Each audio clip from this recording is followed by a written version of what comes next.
Meanwhile, the White House is fighting back against House Speaker Kevin McCarthy's remarks on the debt limit in New York today. In a statement, the White House said in part, quote, "There is no responsible solution to the debt limit. Addressing it promptly, without brinksmanship or hostage taking, as Republicans did 3 times in the last administration." They're saying that's the only way.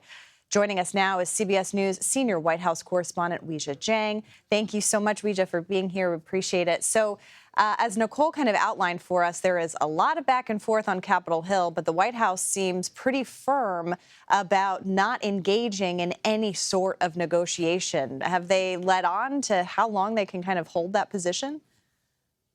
Well, from day one, the White House's position has been just that. And there are no indications that the president plans to give any wiggle room here, because they have said since this conversation began that the president will not negotiate when it comes to anything regarding the debt limit.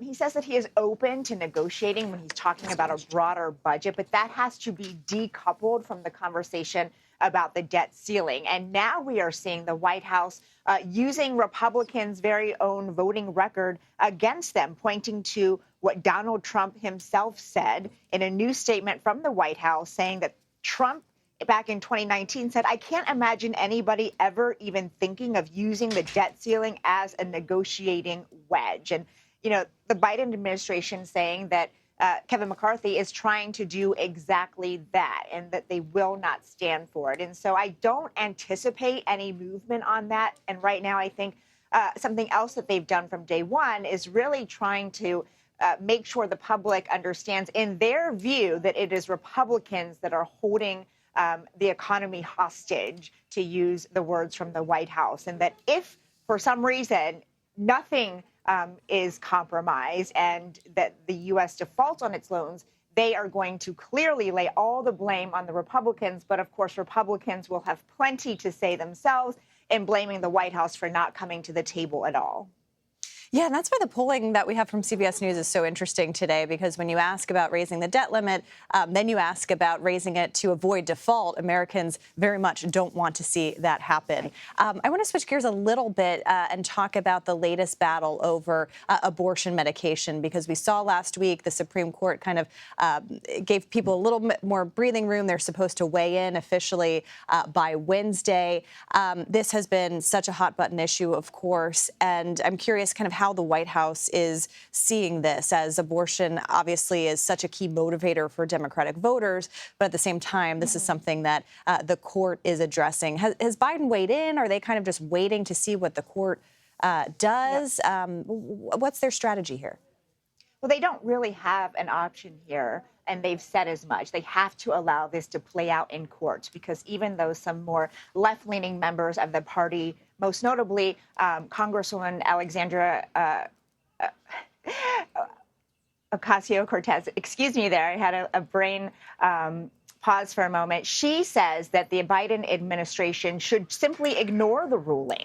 And the White House says they will not do that, because that sets a dangerous precedent, too.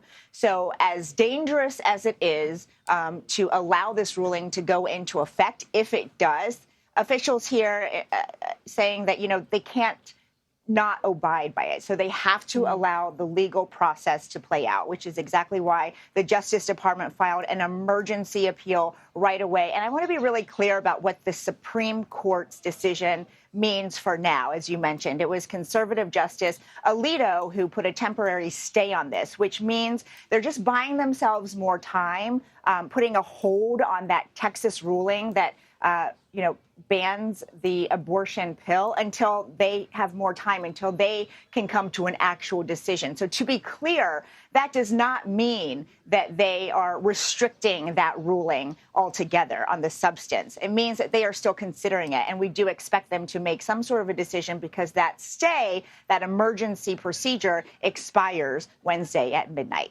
Caitlin? Yeah, it seems like a difficult position for the White House, because this is something that politically is very, something that they would want to weigh in on, but are just kind of hamstrung in terms of what they can do. Weijia Jiang, thank you so much. I know you are fresh back from covering the president in Ireland and back on another green lawn behind you. Not as green as I'm sure it was over there, but glad to have you back. stateside. Thank you so much. Thank you.